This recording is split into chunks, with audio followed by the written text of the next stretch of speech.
Okay, I would like to share with you another one of my favorite books called The Most Magnificent Thing. This kind of goes along with the last read aloud I did when we were talking about a growth mindset versus a fixed mindset.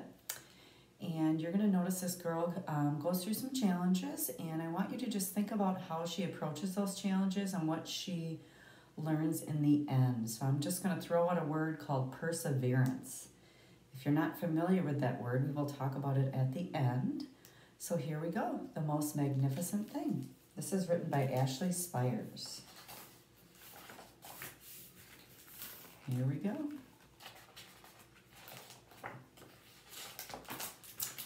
This is a regular girl and her best friend in the whole wide world. They do all kinds of things together. They race, they eat, they explore, they relax. She makes things, she unmakes things. One day the girl has a wonderful idea. She is going to make the most magnificent thing. She knows just how it will look. She knows just how it will work. All she has to do is make it, and she makes things all the time. Easy peasy. First, she hires an assistant. Next, they gather their supplies, they set up somewhere out of the way, and get to work.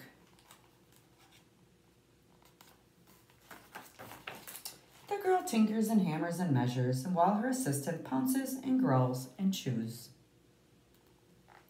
When she's finished, she steps back to admire her work. She walks around one side, her assistant examines the other side. It doesn't look right. Her assistant picks it up and gives it a shake. It doesn't feel right either. They are shocked to discover that the thing isn't magnificent or good. It isn't even kind of a sort of okay. It's all wrong. The girl tosses it aside and gives it another go.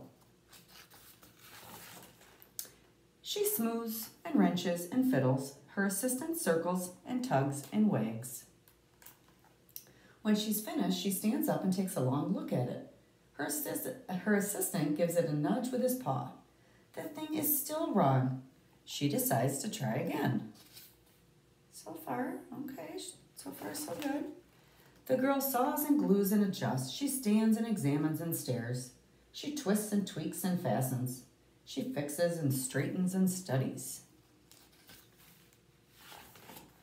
She tries all different ways to make it better. She makes it square. She makes it round. She gives it legs. She adds antenna. She makes it fuzzy. She makes it long, short, rough, smooth, big, small, and even. One even smells of stinky cheese, but none of them are magnificent. Her hard work attracts a few admirers, but they don't understand. They can't see the magnificent thing that she has in her mind. She gets mad. This is where the frustration's coming in, boys and girls. The angrier she gets, the faster she works. She smashes pieces into shapes. She jams parts together. She pummels the little bits in. Her hands feel too big to work, and her brain is too full of all the not right things. If only the thing would just work. Crunch. The pain starts in her finger. It rushes up to her brain, and she explodes. It is not her finest moment. I just want you to think about when things aren't going your way and you're getting frustrated and how that feeling can affect how we think.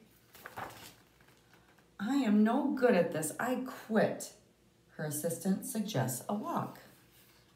Sounds like a strategy to use when we're feeling frustrated or angry. It's not much help at first, but before long she starts to feel different. Bit by bit, the mad gets pushed out of her head. As they stroll along, she comes across the first wrong thing she made. The bad feelings are about to start all over again. Then she notices something surprising. There are some parts of the wrong things that are, well, really quite right. The bolts are on one, the shape of another, the wheel-to-seat ratio of the next. There are all sorts of parts that she likes. By the time she reaches the end of the trail, she finally knows how to make the most magnificent the thing magnificent. She gets to work. She works carefully and slowly, tinkering, hammering, twisting, fiddling, gluing, painting. Her assistant makes sure there are no distractions. This is the perfect thing to ward off bears. This will stop that leak. This one's all wet. The afternoon fades into evening and finally she finishes. She alerts her assistant. The bear takes a good long look. It leans a little to the left and it's a bit heavier than expected. The color could use a bit of work too, but it's just what she wanted. They climb aboard and take it for a spin. They are not disappointed. It really is the most magnificent thing. So I want you to think about, boys and girls, what did the girl do at the beginning of the story when she discovered that the thing wasn't magnificent? So just think about that for a minute. What might have happened if her assistant had not suggested a walk and she would have stayed angry like that? Maybe, what did she realize when she was on her walk, when she was taking her break? All right? And how did she finally create that most magnificent thing? I want you to think about that word I talked about earlier, perseverance. When we are faced with challenges, when we persevere and show perseverance, we work through that and we keep going. Another word for that is grit. Okay? That's how we overcome those challenges. We take a break, we take a breath, and we try to look at it in a different way. That's using that growth mindset. So I just want you to think about that. And we will continue talking about those kinds of things as we move through the school year. So I hope you enjoyed the story.